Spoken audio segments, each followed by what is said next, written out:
All right, let's dive into this whole idea of a North American Arctic. Is that even a thing? Well, it's definitely becoming one. Okay, interesting. Yeah. And that ties right into today's deep dive, Canada's efforts to, well, secure its Arctic borders. Yeah, it's getting a lot of attention these days. You bet it is. Yeah. You sent over some really interesting sources, by the way, an opinion piece, Yeah. Reddit discussion that's pretty lively, to say the least, Yeah, it's a good one. and a really in-depth article from the Globe and Mail. Good mix. Yeah. Mm. Gives us a sense of what everyday Canadians are thinking, and then the expert take as well. Exactly. So let's get right to it. Why all this focus on Canada's Arctic all of a sudden? Well, I mean, the big thing is the ice melting, right? That opens up all kinds of new shipping routes, resource opportunities. All right. But with opportunity comes, well, competition, I guess you could say. Exactly, yeah. Attention from other countries who maybe see the Arctic as, well, up for grabs. Okay, now it's getting interesting. So we're talking about potential threats, but from whom exactly? And what kind of threats are we talking about? Like, are those Chinese buoys they found really just for science? Hmm. What's this about a port that China wants to build? And why is everyone suddenly talking about nukes? Let's unpack all of this. Well, a good place to start is actually that Reddit discussion. Okay, yeah, let's hear what everyday Canadians are saying about all of this. Yeah, it's fascinating. You get some folks who think that, like, worrying about the Arctic border is a bit outdated, you know? With Okay. everything going on down south, they're like, why are we even focused on this? Yeah, I can see that perspective. But then you've got others who are like, no, this is serious. We've ignored this issue for too long, and now other countries are moving in. Right. And it's not just talk. We're seeing actual evidence of activity, right? Like those Chinese surveillance buoys you mentioned Exactly. that were found in the Northwest Passage. What are they tracking, I wonder? Hard to say for sure, but it's definitely raising eyebrows. It is. And remember that Reddit user, Ursa Sorobulus, they suggested that Canada should maybe think about building nuclear facilities in the north, as a deterrent. Right, that was an interesting comment. It definitely shows the level of anxiety that's out there. It does. But how realistic is that? I mean, is Canada really going to go down that road? Well, the Globe and Mail article gives us some expert context on that. Okay, let's hear it. It's more nuanced than the Reddit thread, obviously. The article suggests that Canada IS starting to take Arctic security more seriously, but the question is, are they doing enough, and are they doing it fast enough? Okay, so they're acknowledging the potential threat, but maybe not moving fast enough? Maybe, yeah. The article talks about what they call a double threat from Russia and China, who are working together more and more in the Arctic. Now, that sounds like a challenge. Yeah. Why is that particularly concerning? Well, because, I mean, China isn't an Arctic nation, technically, Right. but they're gaining influence through this partnership with Russia. Ah, so like a backdoor entry into the Arctic. In a way, yeah. And it's not just talk, they're actually taking action. Like with those buoys, right? Yeah, exactly. And the article also mentions Chinese research vessels operating in Canadian waters. Okay, hold on. Research vessels. What's wrong with that? Well, the thing is, these vessels has restricted areas. Restricted. Yeah. Like off limits to Canadians. Yeah, Canadians aren't allowed in certain areas of these vessels. What? Why not? What are they hiding? That's a great question. The article doesn't go into detail, but it definitely raises eyebrows. It does. Makes you wonder what they're up to. Yeah. I mean, it definitely feeds into that whole anxiety we saw in that Reddit discussion, you know? Absolutely. So we've got concerned Canadians, some pretty suspicious activity from China, and now this expert analysis that suggests Canada might be playing catch-up. Yeah, it's definitely a situation worth paying attention to. I think so, too. Yeah. Are you concerned at this point? I think it's important to be aware of the potential threats, for sure. But also to remember that the Arctic is a complex region, a lot of competing interests, and it's not as simple as good guys versus bad guys, you know? Fair point. So how do we make sense of this North American Arctic concept, then? Well, from what I understand, it's about closer collaboration with the U.S., especially when it comes to defense. More joint military exercises, sharing intelligence, that kind of thing. Exactly, and potentially even, like, joint development of infrastructure in the Arctic. Okay, so Canada's realizing they can't do this alone. It seems that way, yeah. But let's get specific. What are they actually doing? Well, a few things. They appointed an Arctic ambassador. Okay, so taking diplomacy seriously. Yeah, and they're opening consulates in Alaska and Greenland, too. Interesting. So strengthening those relationships with key players. Right. And on the military side, they're investing billions of dollars in new equipment. Like what? Helicopters, maritime sensors, early Yeah. warning systems. Hold on, back up a sec. maritime sensors. Uh, Yes. Oh, right. Sorry. Those are basically devices that detect and track ships and other activity in the water. Ah, okay. So they can like keep an eye on what's moving around up there. And Exactly. early Yeah. warning systems. Those are, well, they're designed to detect potential threats like missiles or aircraft and give you as much warning as possible. Okay, got it. Yeah. So Canada's investing in all this tech, but are they building anything new in the Arctic, like actual structures? Yeah, they're building new icebreakers, partnering with the U.S. and Finland on that. Oh, wow. Icebreakers. That's pretty serious business. Essential if you want to be up there year round, right? Yeah, absolutely. Because it gets pretty intense up there, those icy conditions. For sure. And this is kind of where it gets interesting, right? Remember those Reddit comments about how Canada's neglected its Arctic defenses for decades? Well, the Globe and Mail article sort of hints at that too. Really? They say Canada has a lot of catching up to do if they want to be taken seriously as an Arctic power. So it sounds like they're on the right track, but still have a long way to go. What do you think, listener? Are you getting a better sense of what Canada's up against and this whole idea of a North American Arctic? What does that even mean in practice? We'll have to delve into that more in part 2 of this deep dive, along with all the economic considerations, which are pretty fascinating. Stay tuned. So that Arctic port China's interested in, that's where the economic side of things gets really interesting. Yeah, it seems like everyone wants a piece of the Arctic pie these days. That's a good way to put it. I mean, think about it.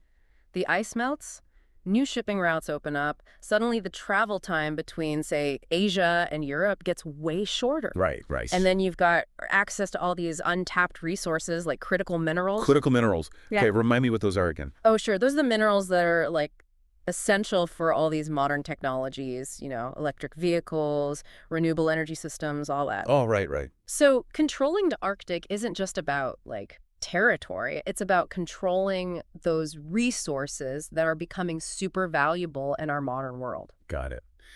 So back to that port China wants. What's the thinking there? Well, the Globe and Mail article suggests it's a way for them to get a real foothold in the region. A strategic and economic foothold, yeah. Exactly. I mean, a port gives them a permanent base of operations, makes it way easier to get those resources back to China. Makes sense. So where does Canada fit into all of this? Well, that's where it gets tricky. They're trying to balance, attracting foreign investment to help develop the Arctic, Right. but also protecting their own national security. Yeah, that sounds like a tough balancing act. I mean, do they want China's money or not? Well, the article mentions that Canada's industry minister, François-Philippe Champagne, he's been trying to limit Chinese investment, especially in the Arctic. Oh, really? So they are wary of China's ambitions. It seems that way, yeah. Even as they're trying to, promote this idea of international cooperation in the region. So trying to have it both ways. Encourage investment, but keep China at arm's length. Kind of, yeah. It's a delicate balance, and it's not clear how sustainable it is in the long run. What do you think about this approach? Well, it's definitely risky. I mean, on the one hand, Canada needs the investment to develop its Arctic, right? Right. But they're also, understandably, worried about giving too much control to a country like China. Yeah, especially one with different strategic interests. Exactly. So what are the potential consequences here? Like, what could go right and what could go wrong? Well, one potential upside is that Canada could attract investment from lots of different countries, not just China. Okay, so diversify their economic partnerships. Right. Kind of spread the risk, if you will. Yeah, like don't put all your eggs in one basket. Exactly. That way, they might be able to mitigate some of the security concerns that come with relying too heavily on one country. That makes sense. Yeah. But what about the downsides? What could go wrong with this strategy? Well, one risk is that they scare off potential investors. If other countries think Canada's being too cautious, too wishy-washy. They might just take their business elsewhere. Exactly. So Canada could miss out on some big opportunities. Right. And I imagine this whole thing could also create more tension with China. Oh, absolutely.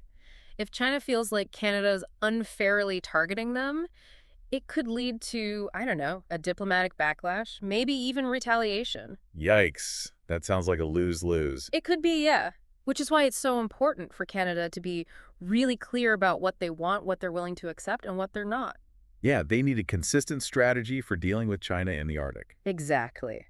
So what do you think, listener? Is Canada striking the right balance?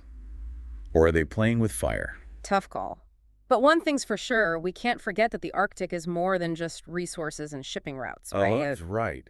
We have talked about the environmental side of things and, of course, the people who actually live there. Exactly. The Arctic is home to incredibly diverse ecosystems and indigenous communities that have been there for centuries. And they're the ones who are going to be most affected by any changes in the region. Absolutely. So any kind of development up there has to be done sustainably and with the full participation of those indigenous communities. For sure. We can't just barge in and start exploiting the Arctic without thinking about the consequences. Right. And that's where this whole North American Arctic concept comes in. Oh, yeah. We kind of touched on that earlier, but what does it actually mean in practice? Well, according to the Globe and Mail, it's not just about military cooperation with the U.S. It also involves working together on things like environmental protection, scientific research, sustainable development. Okay, so a more holistic approach. Right. It's recognizing that the Arctic is more than just a strategic chessboard. More than just a competition for resources. Exactly. The challenges facing the Arctic are complex, and they're interconnected, and we need to find solutions together. So it's not about keeping the Arctic Canadian or American. It's about making sure it's managed responsibly for everyone's benefit. Exactly. And that's a message that resonates with a lot of people, I think. I think so too. It's a reminder that the Arctic is a shared resource, and we all have a stake in its future. Speaking of shared resources, the Globe and Mail article mentions something else that caught my eye. It says that China is closing off access to its own critical minerals. Oh, right. They're making it harder for other countries to get those resources. Yeah, like if they can't easily get access to Canadian resources, they're going to make sure others can't easily access theirs. It seems that way, yeah. And it really highlights how important the Arctic is becoming. It's like suddenly everyone's realized how much potential it has. Right. As the world moves toward a greener economy, the demand for those critical minerals is just going to skyrocket. And guess where a lot of them are found? The Arctic. Okay, now I see why everyone's so interested all of a sudden. Melting ice, new shipping routes, all these valuable resources. It's like the Arctic is the hottest property on the planet right now. You could say that, yeah. Everyone wants in on the action, even if it means, elbowing others out of the way. It's like a real-life game of Risk, but with much higher stakes. Exactly. And the big question is, how will Canada navigate this? I mean, it's a really complex and volatile situation. Yeah, it's a tough spot to be in. What do you think, listener? Are you starting to see how all of this is connected to our own lives? How what happens in the Arctic affects us all? I think it's becoming more and more clear that what happens up there doesn't stay up there. The decisions these countries make are going to have ripple effects all over the world. Affecting everything from, like, Yeah. the price of our smartphones to the global economy as a whole. Exactly. It's not just about polar bears and melting ice anymore. The Arctic is a battleground for the resources that are going to shape our future. Wow, that's pretty intense. Mm. So how do we even begin to make sense of all this? Well, I think it starts with understanding the different perspectives, Yeah. the different interests at play. Okay, so trying to see things from all sides. Right. And understanding the potential risks and opportunities. That way, we can have a more informed conversation about the future of the Arctic. And hopefully make sure that future is one where the Arctic remains a place of peace and cooperation. That's the goal, for sure.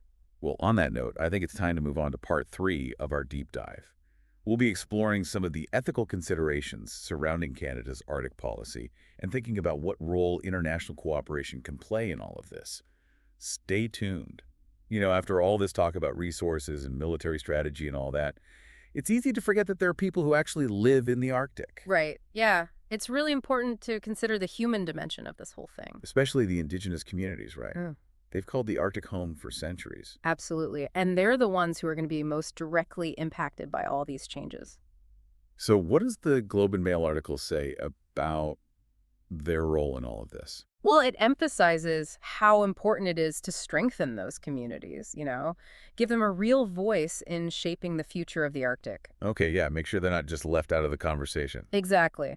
But the article also acknowledges the challenges they face, like climate change, economic marginalization, and the potential disruption of their traditional ways of life. That's a lot to deal with. Yeah, it is. It's like they're caught in the middle of all these competing interests. So how can Canada make sure they're actually included, like genuinely included in this whole process? Well, for starters, they need to be consulted on all the decisions that affect them, their land, their resources, their way of life. I mean, not just like a token consultation, but like a real back and forth dialogue. Exactly. And it has to be based on mutual respect, a willingness to listen and learn from each other. Because they have so much knowledge to share, right? Yeah.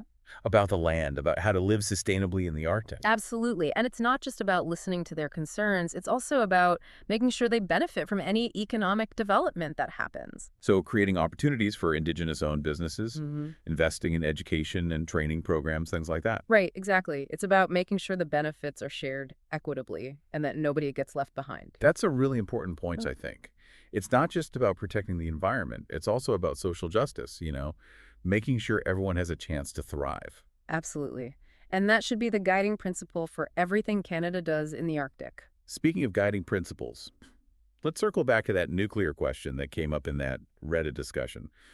Remember some folks were saying that Canada should develop nukes as a deterrent. Yeah, that's a tough one for sure. I mean, I can see where they're coming from. Yeah? Feeling like Canada needs to protect itself, especially with Russia and China being more assertive. Right. But developing nuclear weapons would be a huge step for Canada. Yeah, with all kinds of potential consequences. Exactly. I mean, it would probably strain relationships with allies like the U.S. Yeah, they've been pushing for nuclear nonproliferation for years. Right. And it could even trigger an arms race in the Arctic. Oh, wow, making the whole region even more unstable. Exactly. So it's a decision that would have to be made very carefully, weighing all the potential risks and benefits. So what are the alternatives? If Canada decides not to go down that road, what else can they do to strengthen their Arctic security? Well, they're already doing a lot of the right things, like investing in new equipment, strengthening partnerships with like-minded countries, engaging with Indigenous communities. Right, and we talked about the importance of diplomacy, too. Absolutely. Finding ways to cooperate with other Arctic nations on things like research and environmental protection. Working together instead of against each other. Exactly. Building trust is essential.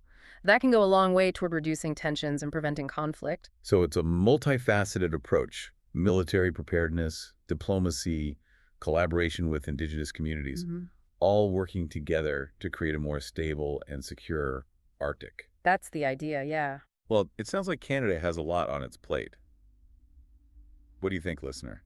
You feeling a little more informed about all this? It's a pretty complex issue, right? Yeah, it is. But I think the key is to stay informed, keep learning, and engage in these conversations about the future of the Arctic. Because what happens up there affects all of us. Exactly. And we all have a role to play in making sure the Arctic remains a place of peace, cooperation, and shared prosperity. Couldn't have said it better myself.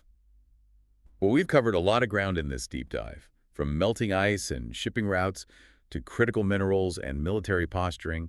But hopefully, we've also shown that the Arctic is more than just a geopolitical chessboard.